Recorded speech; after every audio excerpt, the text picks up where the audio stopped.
There is a microscope in a London museum. It has 5,682 individual parts. It was built by one man, by hand, in a San Diego garage. And according to the attending physicians who used it, it could see things that modern optical microscopes, even today, cannot.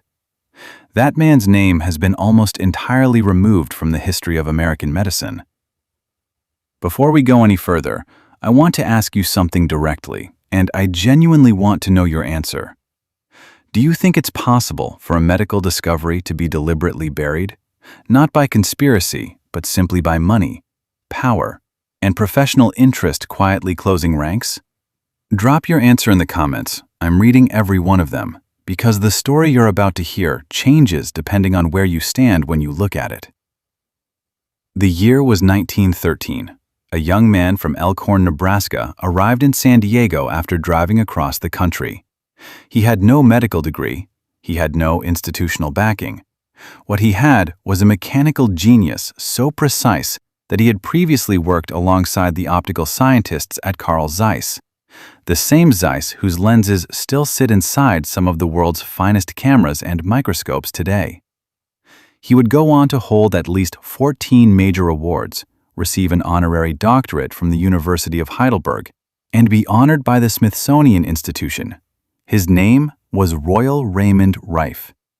And for roughly 20 years, the American medical establishment celebrated him. Then, in the span of about a decade, they erased him. Not metaphorically, literally. I want to be honest about how I came to this story. I wasn't looking for it.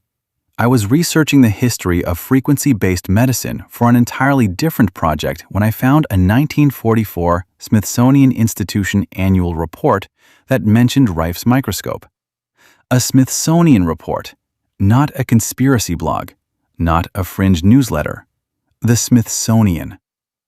That's when I knew there was something here that needed to be told carefully. Let me give you the documented foundation, the version the historical record actually supports. By 1931, Rife had finished constructing what he called the universal microscope. It had 5,682 individual components. It achieved magnification of at least 17,000 times. A standard optical microscope in the same era could manage perhaps 2,500. The Los Angeles Times reported on it in December 1931 with the headline, "The World's Most Powerful Microscope." The same month, Science magazine published an article by Dr. Arthur I. Kendall, Director of Medical Research at Northwestern University, describing what Kendall and Rife had observed together using the device. Rife's work was published in the official journal of the California, Nevada, and Utah State Medical Associations. These are not obscure, unofficial sources. These are the credentialed publications of the mainstream medical world. On November 20th, 1931, 44 of the most prominent physicians, pathologists, and bacteriologists in America gathered at the Pasadena estate of Dr. Milbank Johnson, former president of the Southern California branch of the American Medical Association, for a banquet in Rife's honor. The event was officially called the End to All Diseases. 44 of the most respected medical minds in the country. One banquet, one microscope, one inventor. 3 years later, in the summer of 1934, a special medical research committee was formed under the auspices of the University of Southern California. Under its supervision, 16 terminal cancer patients were brought from Pasadena County Hospital to a clinic at Scripps Ranch, north of San Diego. The committee included Dr. Milbank Johnson, Dr. Arthur Kendall, and a team of attending physicians and pathologists. Every third day, each patient sat a few feet from Rife's frequency device, what he called the beam ray, for 3 minutes. The patients were to be evaluated at 90 days, if still alive. At 90 days, 14 of the 16 reported as cancer-free. The remaining 2 responded within the following 6 weeks. A documented 100% resolution rate in terminal patients. One of those patients was a man named Thomas Knight. He had a large, visible tumor on his left cheek, over what is called the malar bone. His tumor was not internal, not invisible, not unverifiable. It was on his face, measurable from start to finish.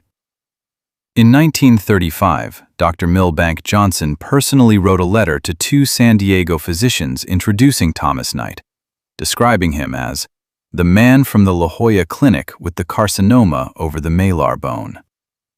The letter noted that Knight's skin, by that point, looked flawless. A face, a tumor, a letter, a name. Thomas Knight did not vanish into statistics. He existed. Here is where the story gets uncomfortable.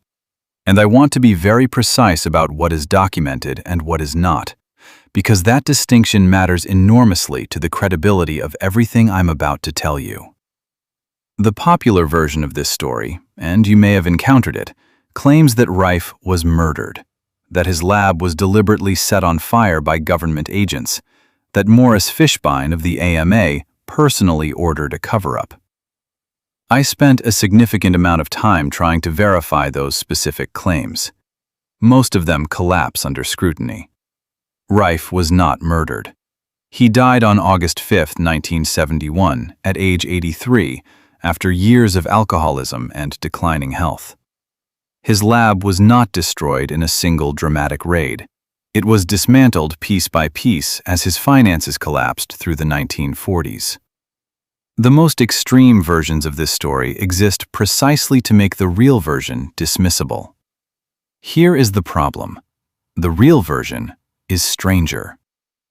Morris Fishbein was the editor of the Journal of the American Medical Association from 1924 to 1950. He was, by any documented account, one of the most powerful figures in American medicine during that period. He had never treated a patient. He had failed his anatomy examination in medical school. But he controlled what was published, what was approved, and what was not. The historical record, not fringe sources but documented court records and investigative accounts, shows that Fishbein had a pattern of approaching inventors with a standard offer: partner with his associates for profit, or face institutional destruction. He had done it to others before Rife. Harry Hoxsey, whose herbal cancer remedy Fishbein was later forced to admit in court showed results on skin cancer, documented the identical pattern. The offer Fishbein sent to Rife's Beamray Corporation in 1938 was declined. What followed is a sequence. Each event individually has a plausible explanation. Together, they form something else. In 1938, an attorney connected to Fishbein approached shareholders in Beamray and was refused. That same year, a lawsuit was filed against Beamray from within by Philip Hoyland, an engineer who had worked with Rife and who had an agreement with Fishbein's legal team. The trial began June 12, 1939. Rife was subpoenaed and interrogated in a way that, by eyewitness accounts, destroyed him emotionally. He won the case. Beamray went bankrupt from legal costs anyway. The Special Medical Research Committee's work was halted. In 1939, objects began disappearing from Rife's lab on Alcott Street in San Diego. Photographs, film records of living bacteria, research notes. That same year, a laboratory in New Jersey, where researchers were independently preparing to announce results using the Beamray technology, burned to the ground. Dr. Nemes, who had been replicating Rife's work there, died in the fire, along with every document in the building. In 1944, all clinical records at USC connected to the 1934 trials disappeared. In 1944, Dr. Milbank Johnson, the man who had organized the original clinical committee, the man who had written the letter about Thomas Knight's healed face, died the night before he was scheduled to hold a press conference to announce the 1934 results. His papers were never found. The author, who had managed to publish a report on Rife's work in the Smithsonian Annual Report, a man named Seidel, later reported that he became aware he was being followed. Then a bullet came through his car windshield while he was driving. He never wrote about Rife again. By 1939, almost every physician who had attended that banquet in 1931 was on record denying they had ever met Royal Raymond Rife. Dr. Arthur Kendall, who had collaborated directly with Rife and co-authored the Science magazine article, accepted close to $250,000, an enormous sum during the Great Depression, and retired to Mexico, never speaking publicly about the work again. Dr. George Dock was silenced with a significant institutional grant and the highest honors the AMA could bestow. Dr. James Couch, one of the few who refused, used Rife's machine with his own patients for 22 years until the AMA had his membership revoked. He defied them anyway. Each one of these facts is individually documentable, and each one of them, on its own, has a reasonable explanation. Kendall needed money. Johnson's death could have been natural. Nemesis fire could have been accidental. Legal battles destroy companies all the time. But here is what I keep coming back to. 44 physicians attended that 1931 banquet. Within 8 years, virtually all of them were denying they had ever been there. Not some of them, not most of them, all of them. Now I want to tell you something that the popular version of this story never mentions, because it would complicate the narrative too much. Rife's scientific claims about his microscope were extraordinary and remain contested to this day. Modern optical physics argues that what Rife claimed to see, living viruses in their natural state at 17,000 times magnification with a light microscope, is not possible given what we understand about the physical limits of light wavelengths. The electron microscope, developed in the 1930s, eventually became the standard tool for visualizing viruses. Critics argue that what Rife was seeing through his unusual polarized lens system was likely optical artifacts, not actual pathogens. His theory that cancer was caused by a specific microorganism he called the BX virus, a claim central to his work, has never been validated by modern microbiology. No peer-reviewed clinical documentation of the 1934 trials has ever surfaced. We have letters, we have testimonies. We do not have a published, peer-reviewed clinical record. That is a genuine, serious gap. But here is where the story takes a turn that I was not expecting when I started researching it. In April 2011, 77 years after the Scripps Ranch Clinic, the United States Food and Drug Administration approved a cancer treatment called Tumor Treating Fields. The device, manufactured by a company called NovoCure under the brand name Optune, uses low-intensity electromagnetic fields tuned to specific frequencies to disrupt the division of cancer cells. The core principle is this: cancer cells respond to certain electrical frequencies in ways that healthy cells do not.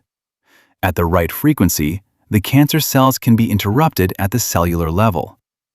Healthy tissue is spared because it operates at different electrical properties. A 695-patient Phase 3 randomized clinical trial published in the Journal of the American Medical Association, demonstrated statistically significant extensions in both progression-free and overall survival. The FDA has since expanded approval to mesothelioma and is reviewing its use in non-small cell lung cancer. It is now a standard of care recommendation from the National Comprehensive Cancer Network for certain brain tumors. The core principle that Royal Rife was professionally destroyed for proposing, that cancer cells could be targeted and disrupted by specific electromagnetic frequencies without harming healthy tissue, is now an FDA-approved cancer therapy. I am not claiming these are the same thing. I am noting that they are the same principle. Here is the timeline, compressed. Let it speak for itself. 1913. Royal Rife arrives in San Diego, begins building microscopes. 1931. The universal microscope demonstrated. 44 physicians attend a formal banquet. The Los Angeles Times and Science magazine cover the discovery. The Smithsonian Institution takes notice. November 20th, 1931. The banquet is held, It is officially called The End to All Diseases. Summer 1934. 16 terminal cancer patients treated at Scripps Ranch under USC medical supervision. Thomas Knight's facial tumor, documented and measurable, resolves. Fall 1934. Dr. Milbank Johnson establishes the Special Medical Research Committee at USC to formally supervise and eventually announce the results. 1937. Beam Ray Corporation is founded. 14 frequency instruments are manufactured and distributed to physicians across California and England. 1938. Morris Fishbeins Associates approach Beam Ray shareholders. They are refused. June 1939. Beam Ray trial begins, engineered from within. Records disappear from Rife's lab. The New Jersey replication laboratory burns down. Dr. Nemes dies. End of 1939. The San Diego Medical Society bans all of Rife's instruments. Physicians begin denying they know him. 1944. All USC clinical records from the 1934 trials vanish. Dr. Milbank Johnson dies the night before his press conference. His papers are never recovered. 1946. Rife sells his laboratory piece by piece to pay his debts. 1950.